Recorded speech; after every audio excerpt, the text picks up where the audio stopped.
नमस्कार। बीएड प्रथम वर्ष के प्रथम पेपर बाल्यावस्था एवं विकास प्रक्रिया के अंतर्गत हम अवस्थाएं पढ़ रहे थे। सबसे पहले शैशवावस्था के बारे में अध्ययन किया, उसके बाद बाल्यावस्था के बारे में। आज हम किशोर अवस्था के विषय में अध्ययन करेंगे। किशोर अवस्था 12 वर्ष से लेकर के और 18 वर्ष के आयु को किशोर अवस्था के नाम से जाना जाता है। यह अवस्था बाल्यावस्था और प्रौढ़ावस्था के बीच की अवस्था है।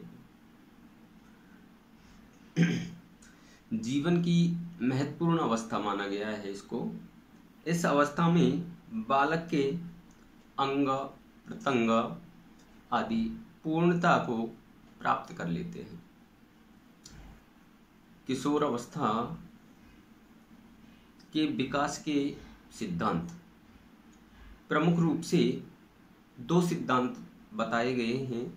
नंबर 1 त्वरित विकास का सिद्धांत। इसके जो प्रवर्तक हैं वो है स्टेनली हॉल। स्टेनली हॉल महोदय कहते हैं, इस सिद्धांत के अनुसार किशोर अवस्था में बालक में क्रांतिकारी परिवर्तन होते हैं जो एकदम नए होते हैं। किशोरों में जो शारीरिक मानसिक परिवर्तन होते हैं वो एकदम छलांग मार करके आते हैं, ऐसा स्टेनली हॉल महोदय मानते हैं। जबकि दूसरा सिद्धांत है क्रमिक विकास का सिद्धांत। इसके प्रवर्तक हैं किंग और थॉर्नडाइक। इस सिद्धांत के अनुसार इनका मानना है कि किशोर अवस्था में बालक में जो परिवर्तन होते हैं वे आकस्मिक नहीं होते हैं, बल्कि इनका एक क्रम होता है और उस क्रम के अनुसार ही परिवर्तन होते हैं। एकदम छलांग लगा करके कभी परिवर्तन नहीं होते हैं, ऐसा थॉर्नडाइक एवं किंग महोदय इस सिद्धांत के अनुसार मानते हैं। अब किशोर अवस्था के कुछ उपनाम बताए गए हैं जो विशेषताओं के आधार पर ही उपनाम होते हैं। जैसे टीन एज के नाम से इस किशोर अवस्था को ही जाना जाता है। इसका तात्पर्य टीन एज कहा गया है क्योंकि कुछ विद्वान इसको 13 वर्ष से लेकर के 19 वर्ष तक भी मानते हैं। जैसे एग्जाम में आता है और एग्जाम में यदि ऑप्शन में 12 से 18 नहीं आता है और 13 से 19 आता है तो 13 से 19 ही माना जाएगा। इस तरीके से इसको टीन एज के नाम से जाना जाता है। कठिन काल, किशोर अवस्था को कठिन काल माना गया है, इसलिए किशोर अवस्था का ही उपनाम क्या है, कठिन काल है। पूर्व नैतिक काल है क्योंकि पूर्ण नैतिकता का विकास हो जाता है, इसलिए पूर्ण नैतिक काल के नाम से जाना जाता है। एडोलसेंस के नाम से जाना जाता है। पूर्ण मानसिक विकास के नाम से जाना जाता है। आत्मसम्मान की अवस्था के नाम से जाना जाता है। आत्मसम्मान की अवस्था के नाम से जाना जाता है क्योंकि इस अवस्था में बालक आत्मसम्मान चाहता है। संघर्ष तूफान की अवस्था, इस अवस्था को माना जाता है। पूर्ण समाजीकरण की अवस्था भी इस अवस्था को माना जाता है। जैसे कुछ प्रमुख बिंदु, किशोर अवस्था का क्रमबद्ध व वैज्ञानिक अध्ययन किसके द्वारा किया गया, तो उसके लिए स्टेनली हॉल ने किया था। स्टेनली हॉल ने किशोर अवस्था का क्रमबद्ध व वैज्ञानिक अध्ययन किया था। किशोर अवस्था प्रबल दबाव व तनाव, तूफान एवं संघर्ष की अवस्था है। यह किसने कहा, तो ये भी स्टेनली हॉल ने कहा, क्योंकि किशोर अवस्था का जो सबसे पहले अध्ययन किया था वो स्टेनली हॉल ने ही किया था। स्टेनली हॉल की प्रसिद्ध पुस्तक एडोलसेंस है, उसके अंदर ही इसका विवरण प्राप्त होता है। व्यक्तिगत एवं घनिष्ठ मित्रता का काल है किशोरावस्था, ऐसा किसने कहा है? तो इसके लिए वैलेंटाइन ने ऐसा कहा है कि किशोर अवस्था व्यक्तिगत एवं घनिष्ठ मित्रता का काल है। अब आते हैं किशोर अवस्था की प्रमुख विशेषताएं। कुछ विशेषताओं के बारे में बताते हैं कि नंबर 1, जैसे इस अवस्था में चहुमुखी विकास। किशोर अवस्था में आते ही बालक का चहुमुखी विकास हो जाता है। शारीरिक, मानसिक, सामाजिक, संवेगात्मक सभी प्रकार का विकास हो जाता है। बुद्धि का अधिकतम विकास, इस अवस्था में बुद्धि का अधिकतम विकास किशोर अवस्था में हो जाता है। पीढ़ियों में अंतर के कारण विचारों में भी मतभेद उत्पन्न हो जाता है, क्योंकि दोनों अपनी अपनी जगह सही है। किशोर अपनी जगह सही है और जो प्रौढ़ है वो भी अपनी जगह सही है। पीढ़ियों के अंतर के कारण विचारों में भी अंतर, मतभेद प्राप्त होता है। समायोजन का अभाव, इस अवस्था में समायोजन का अभाव हो जाता है। छात्र जजमेंट नहीं कर पाता है, समायोजित नहीं हो पाता है कि मैं पढ़ूं, किस तरीके से पढ़ूं। नौकरी भी करना चाहता है, पढ़ाई भी करना चाहता है, तो छोटी मोटी बहुत सारी बातों उसके दिमाग में घूमती रहती हैं, तो वह अपने आप को समायोजित नहीं कर पाता है। मानसिक स्वतंत्रता, मन से वह स्वतंत्रता चाहता है। इस अवस्था में मानसिक रूप से स्वतंत्रता चाहता है। विद्रोह की स्थिति उत्पन्न हो जाती है। स्वतंत्र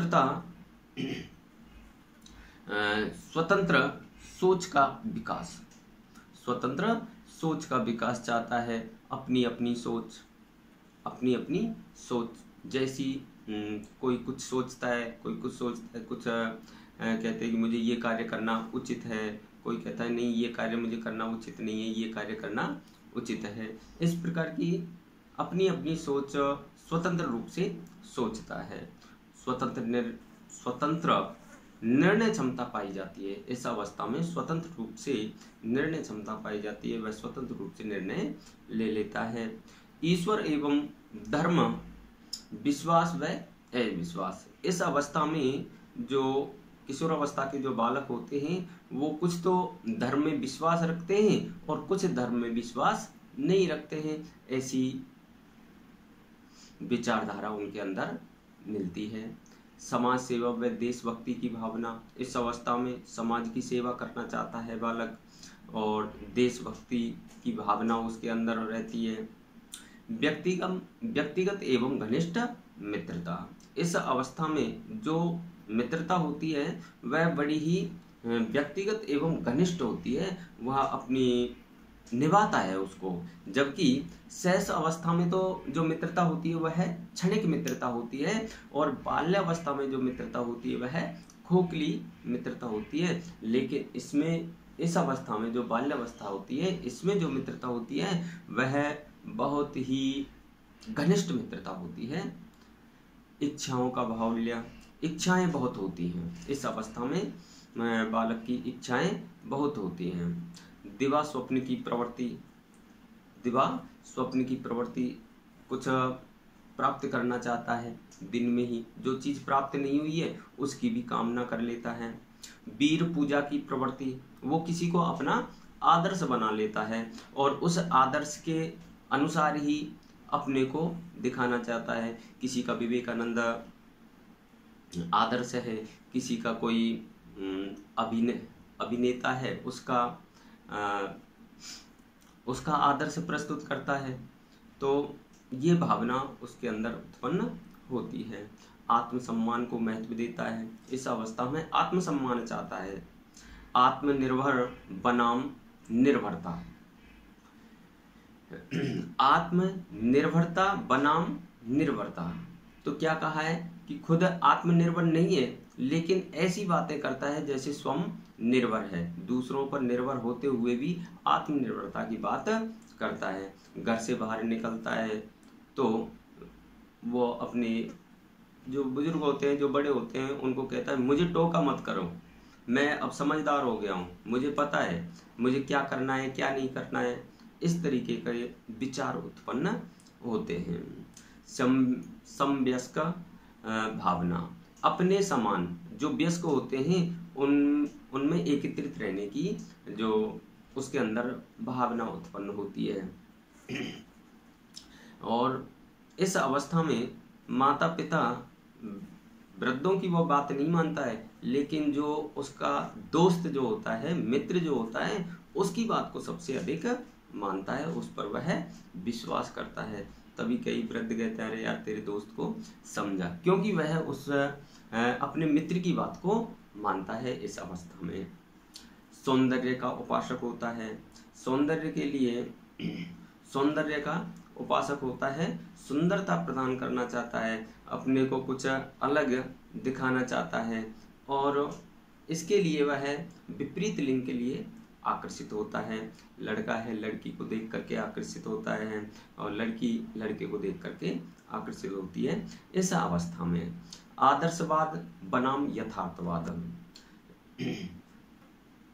बताया गया है कि ऐसा आदर्शवाद तथा यथार्थवाद।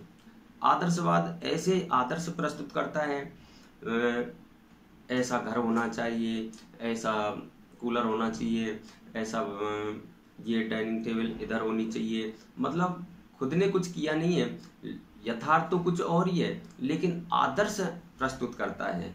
अपने माता पिता को बोलता है कि देखना मैं ऐसा मकान बनाऊंगा, इतना बढ़िया मकान बनाऊंगा, आपने क्या बनाया है, और ऐसी ऐसी कल्पनाएं करता है कि चांद के तारे तोड़ लाऊंगा, कहीं चांद